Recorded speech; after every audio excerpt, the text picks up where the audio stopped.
Good morning. I'm a little blinded, but I think I'm live. I thought I would do something a little different this morning, bringing you out here in my beautiful garden. It's so fresh, it's so cold. My fingers, I don't know if you can, they don't look cold maybe, but they're freezing. I can barely move my knuckles. This hand is okay, but because I've been playing with my computer's freezing. It's cold. But I thought I would bring you out here for something different. I got the beautiful sun on my face. Oh my gosh, in winter it's just such a luxury to feel warm from the sun. And yesterday was really cold because we had a big rainstorm, and it was like 7 or 8 degrees like the whole afternoon when the rain came, and it was freezing, windy, freezing, rainy.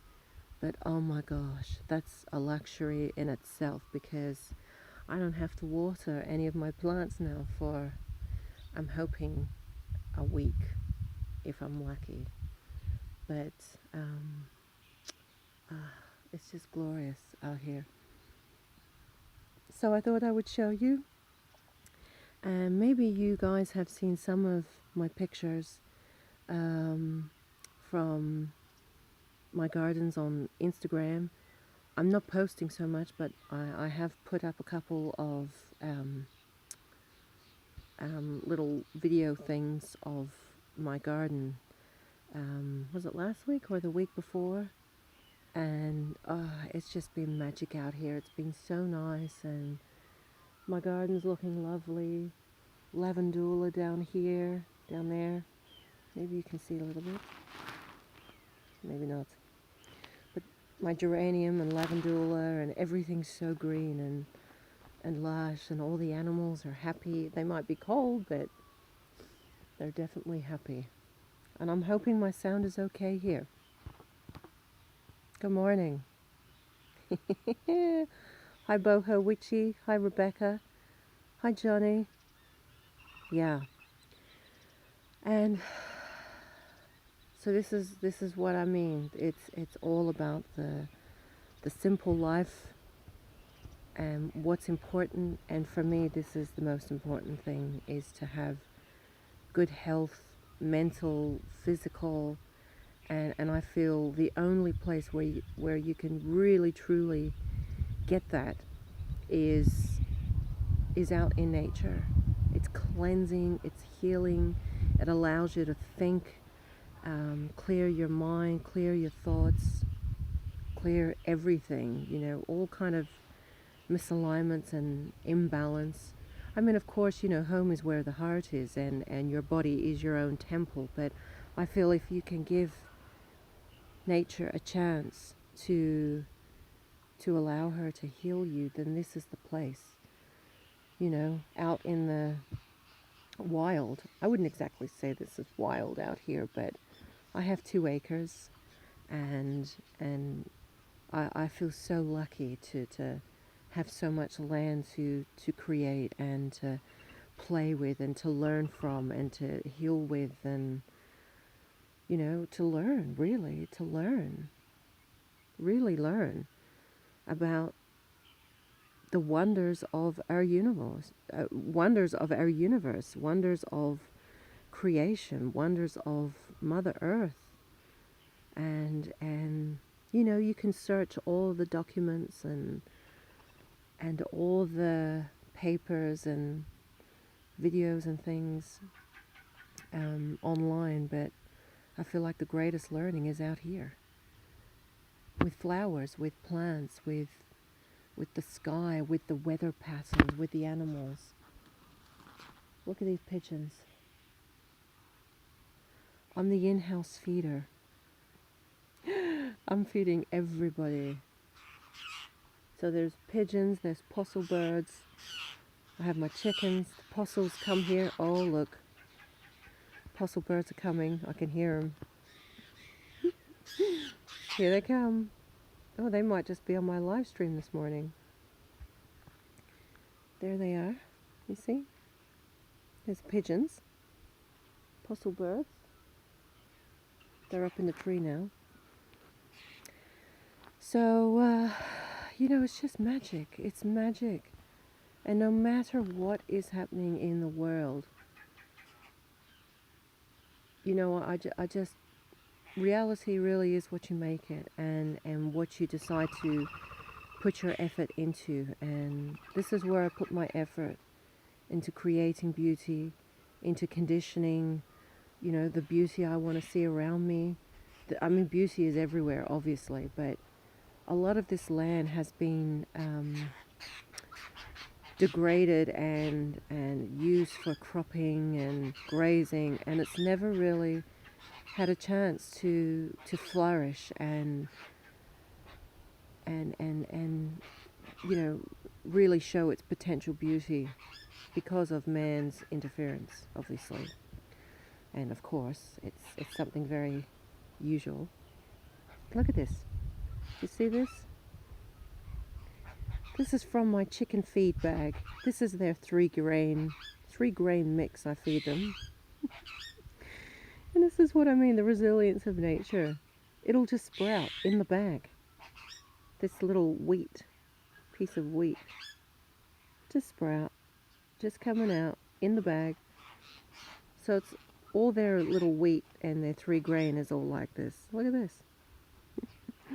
And they love fermented grain. Oh, I've got something in my eye. They love fermented grain because of all the fungus and all the good things.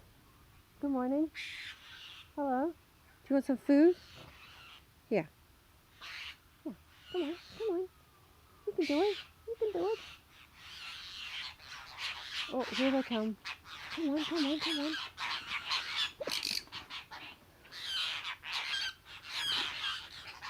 There's always lots of scraps and fights. Oh, now I've put something in my eye. Oh, listen to them. Can you see them? Oh, I really have put something in my eye now.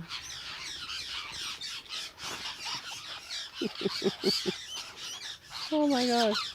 Bird ASMR.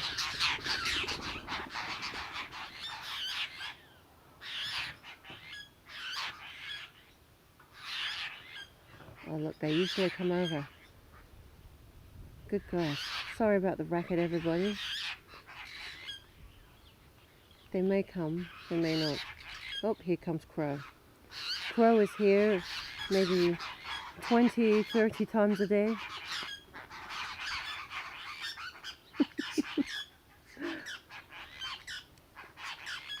Oh my gosh. I wish I could kind of turn this around. Maybe I can. Oh. Can you see? Maybe.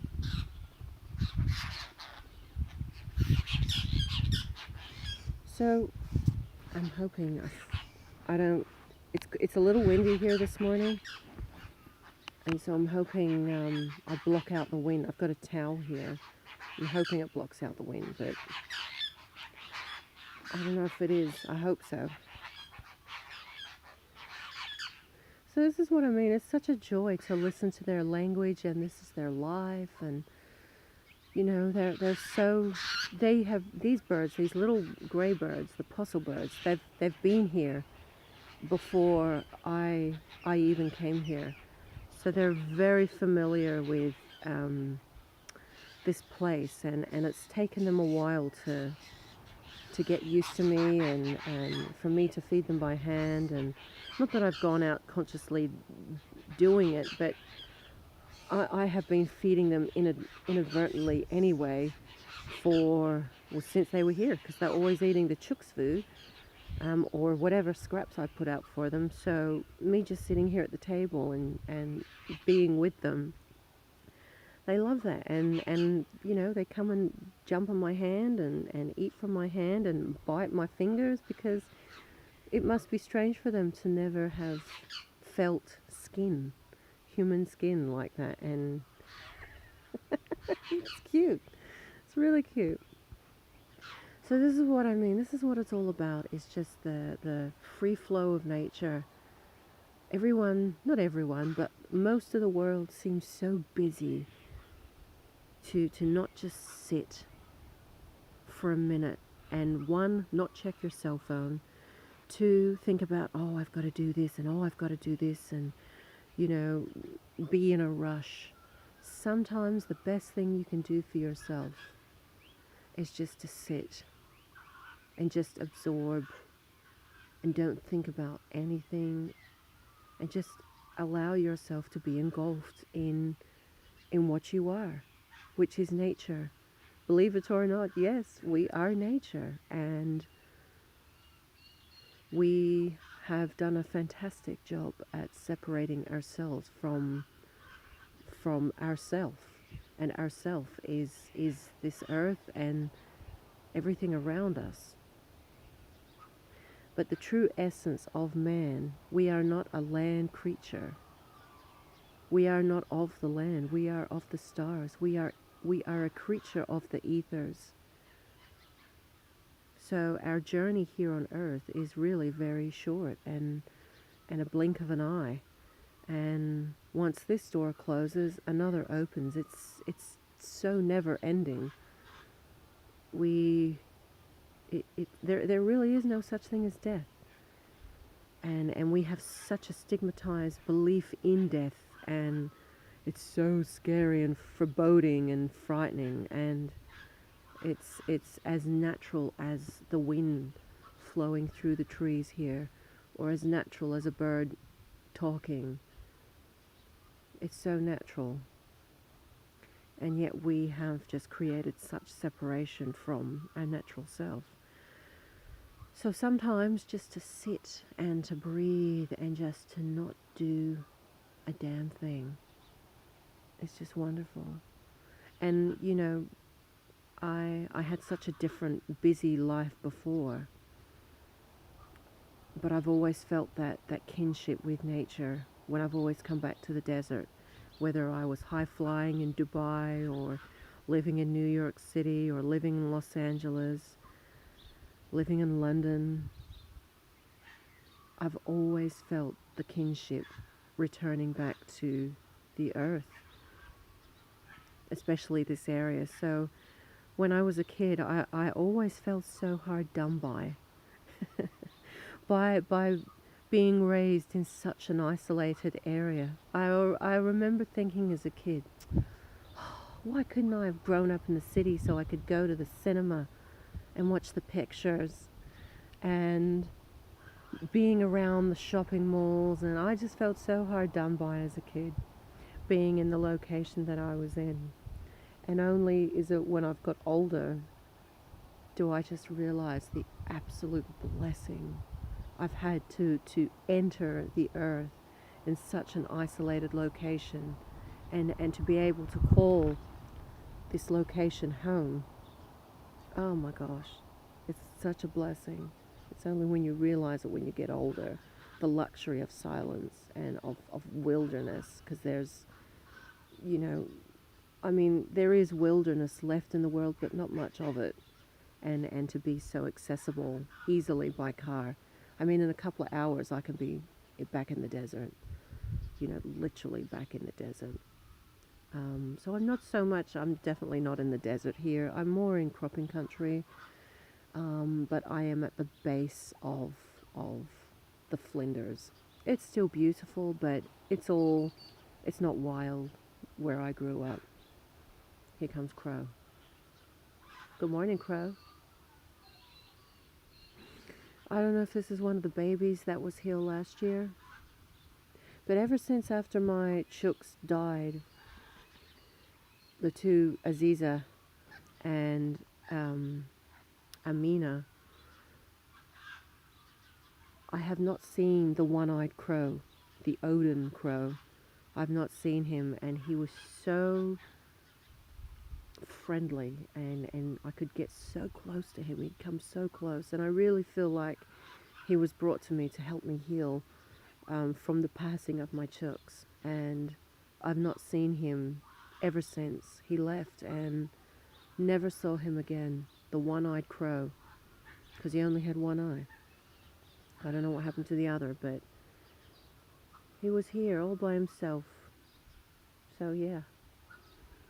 But these ones here, there was a family of 4, and the babies were always squawking, wanting to be fed, and they had black eyes. But once they become an adult, they get these beautiful, sharp green eyes. And I don't know now whether or not these are the 2 kids or if these are the 2 parents. Because a crow usually likes to be around in a group. They're very social, and they keep in their little murder. The flock of crows is called a murder, believe it or not.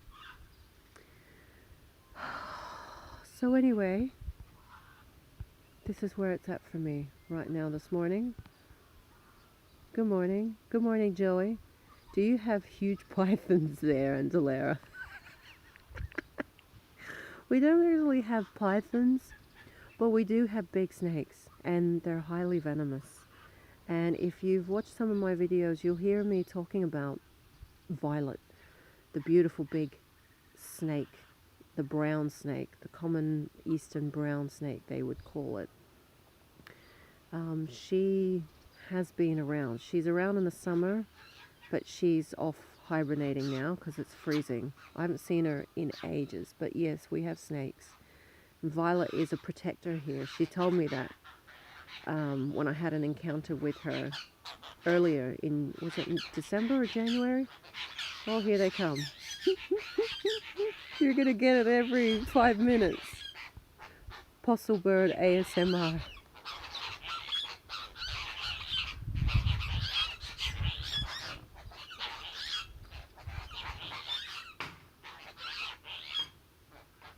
Look at them. Oh, they're so friendly. They come here when the chickens are not here. Such a hierarchy. Good morning, Mundo. Hi, Marcellus. Psychic Dashton. Hi, Psychic Dashton. Yeah, there is a real hierarchy. Hi, Christine. Hello, Mamacita. Mando says, Andulairah, are you stocking up for the upcoming global food shortages? I don't buy into that.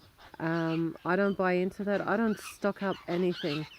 I have my own vegetable garden. I have chickens. I eat their eggs. I don't invest my time in the upcoming global food shortages because I don't believe in it. I don't believe that reality. I don't want it to happen. And there is abundance everywhere, and so I don't give focus to that. I don't read about it. I don't read the news. I wouldn't even know what's going on right now. I have completely turned that off. Everything. I don't know. So I don't buy into it. I don't want that to happen. So I will not focus energy on those potential scenarios.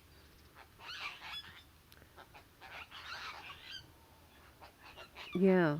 And you know what? Everything happens in cycles. So, there may be food shortages in some areas, but there is abundance in others. It's a way of Mother Nature balancing herself out.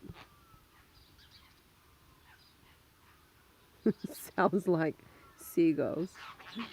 Good morning, Lim. Birds ASMR. Ah. Actually, you know what? With my new iPhone, because a lot of you know that I had to buy a new iPhone because I wrecked my old one when I tried to change the battery. This new one, I took a video of my chook, one of my chickens, Venus, laying an egg.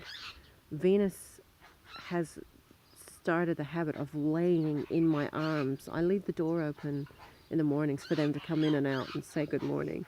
She's had this habit of laying an egg in my arms when I'm typing on my computer.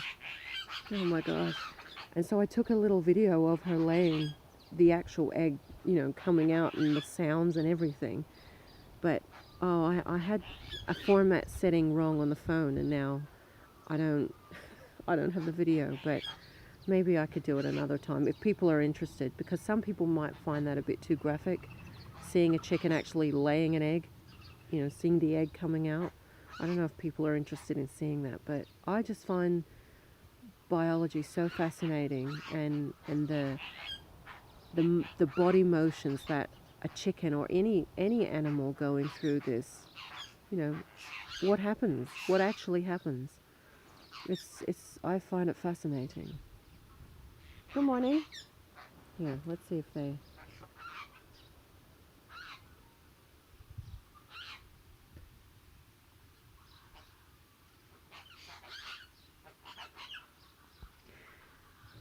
I'm gonna try and entice them.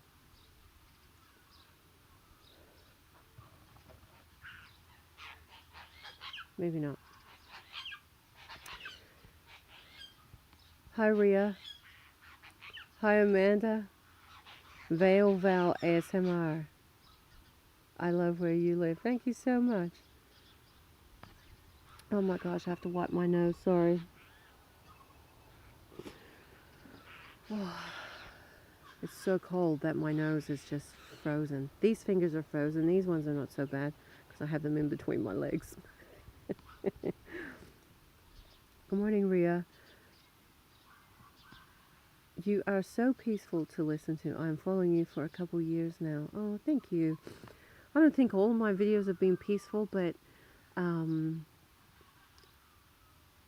more, like I say, the more, this little pigeon, the more I'm out here, the more you can't help but not get settled. And nature has a way of reconditioning your life and readjusting your life. Things that were important to you before, they just aren't. I don't worry about money. I don't worry about food shortages. I don't worry about this virus. I don't worry about anything. I don't listen to it. It's just not something I put my time into. I focus on what I want to see and the beauty around me, because I believe that the more you encompass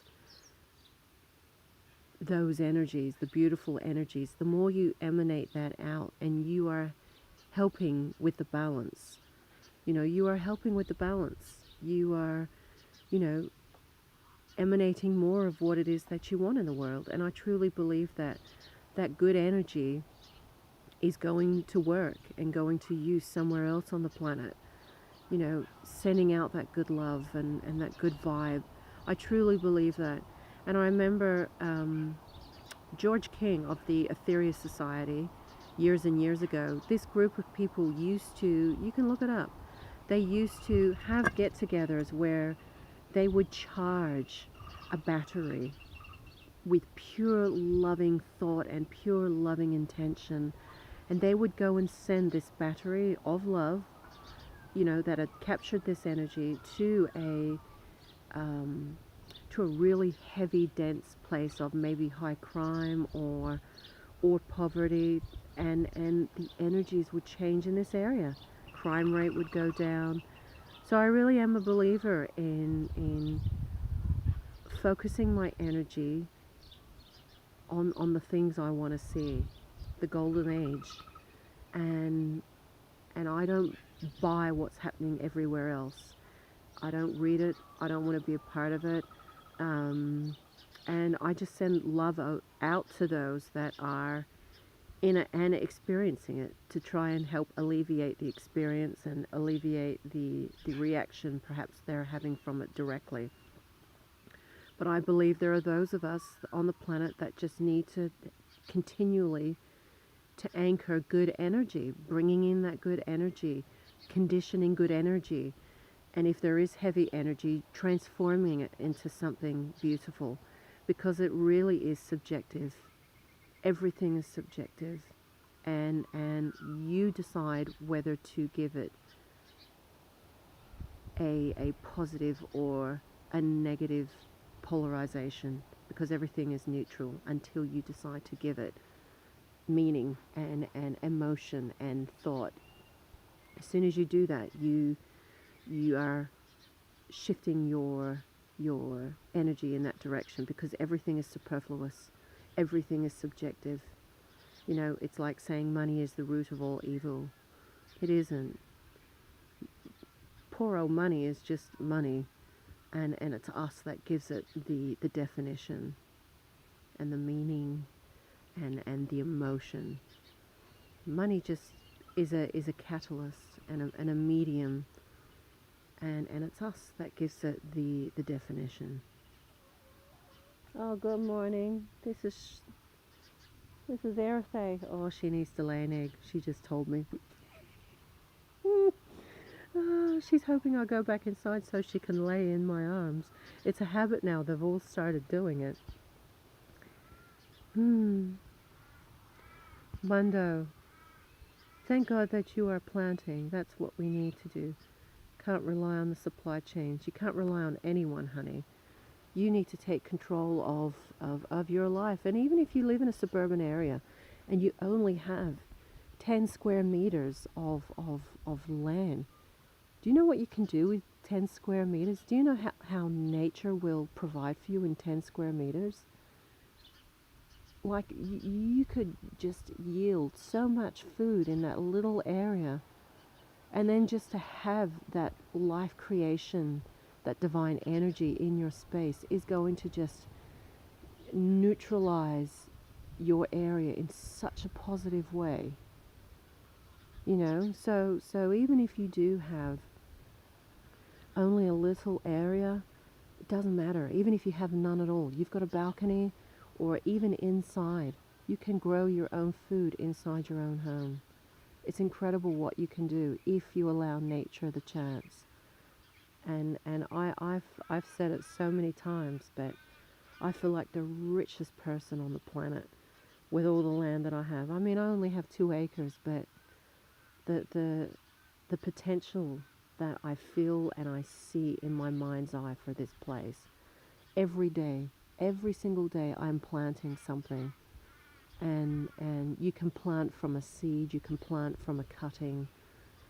The ingenuity and the resilience of nature it's just so indescribable, and it's just so flawless that once given a chance, you will see for yourself. You will see for yourself.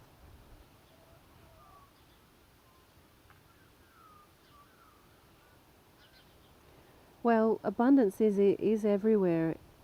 It's not hard for city folk to know where to begin. And there doesn't need to be so much to learn, because, I mean, nature, no matter how complex it is on a subatomic level, it is innately simple. All you need to do is get a little seed like this, stick it in the earth, and water it, and keep the ground moist, and let nature and that complexity at a subatomic level do the rest. That's all. That's all you need to do, is put it in the ground, keep it watered, and that's it. And worry about the complexities later on if you want to get into hybridizing and pollinating and cutting. All you need to do is stick it in the ground and create the perfect environment. And the perfect environment is a constant warmth and moisture. And that's it. There's no complexity to that. But we've forgotten as humans how to unwind and go back to simplicity. Yes, that absolutely can be complicated and difficult for some, but it doesn't need to be, because nature is inherently simple. Well, good morning. They're all back here now. Venus, Dima. Oh, you can't see them. You just see me like a big fluff ball. Maybe you can see a little bit. Oh, it's the exposure of... Can't see how beautiful the blue sky is. There you go. Look at this. I got bottles scattered everywhere. It's a bit messy in my yard this morning because the wind just blows everything to shit everywhere. This is the story of my life out here. But the wind is also a beautiful thing. The wind is energy, and in fact, I see the wind as a messenger, the transporter. And oh no, is my live stream still going? Got the red button coming up. Okay. I see the wind as a transporter. So anything I want to transport into the world, I put it into the wind stream, into the wind, because the wind will take it. The wind will take it. So in many ways, I love the wind, and you cope with it. I would much rather this weather than being somewhere where there is no moisture, or crazy temperatures. I feel lucky. I feel very lucky.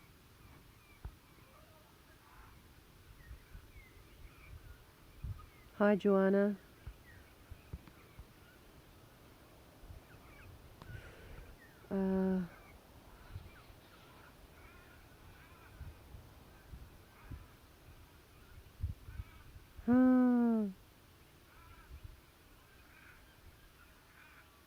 Yes, Dr. Emoto showed that water has consciousness. So if water has consciousness, everything has consciousness. Everything. Everything. Everything. Has to be in everything. Of course water has consciousness. We are, 70% water? So for sure, water is our blood. And with everything, with water, everything flows. So consciousness is in the rain, consciousness is in the sky, in the clouds. And so just by projecting your thoughts onto water, into the wind, into the atmosphere, you are projecting, energy. You're focusing intent into everything around you. It's inevitable, and it cannot be avoided. Doesn't matter what you're thinking. And this is why I say, more than ever, practicing mental cleanliness, it's so imperative, because it's so easy to get in a slump and think negatively. You have to practice mental cleanliness to change the neurological pathways in your brain to think a certain way. So you really do. It can take effort in the beginning to change the way you think, but once you're there, your brain gets rewired. Those pathways get rewired and crystallize to thinking another way. So it may take a little bit of effort, but it absolutely can be done.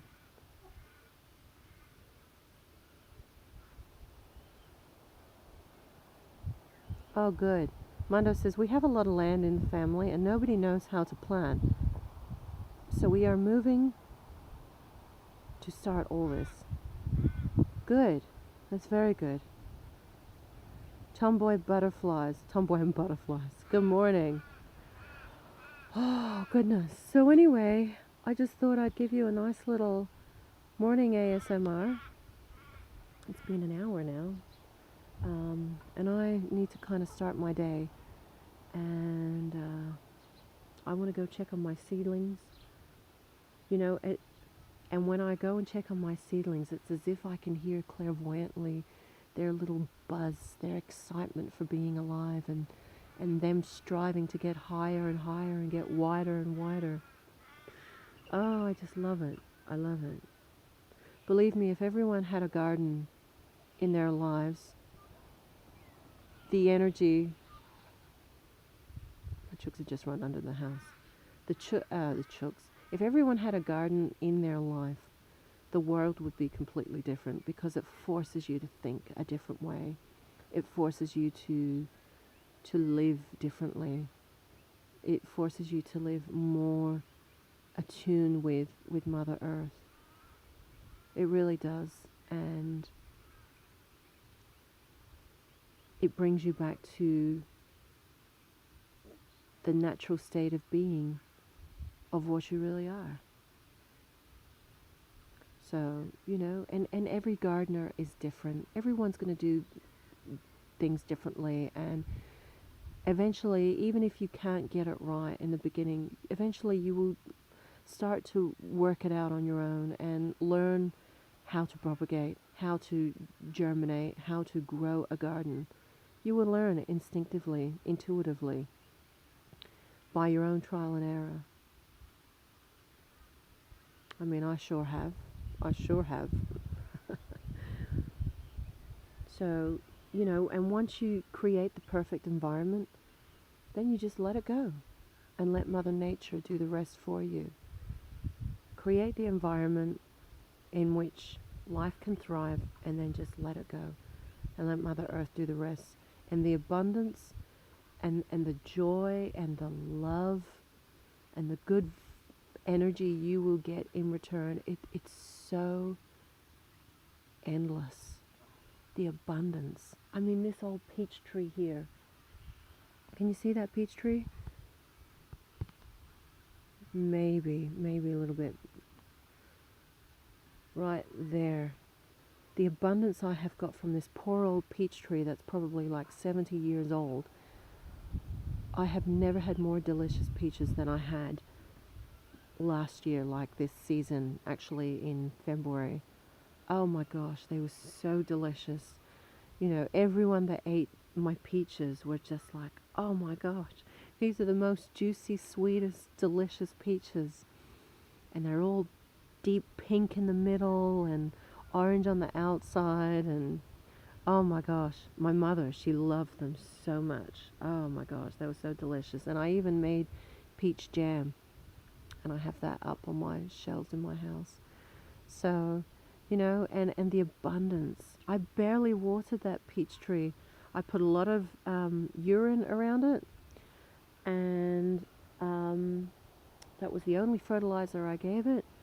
And I watered as she was producing fruit, so lots of flowers and things. The peaches were just so unbelievable. And this poor old tree would have gone years without consistent watering. But the roots are so tapped into the ground and know where the water is that, it's self-sustaining now. And yet still, no matter how much neglect it's had, the abundance is phenomenal. And that's all you need to do is create the right environment, plant the seed, and then let it go. And you will see for yourself. Abundance flows where good energy grows. May you always be blessed by the supreme truth and love of the cosmos. Until next time, get back to nature, live simply, and become more of what you already are. Allow Mother Earth to nurture you, heal you, and teach you the secrets of everything you are and everything that will ever be. Love you guys.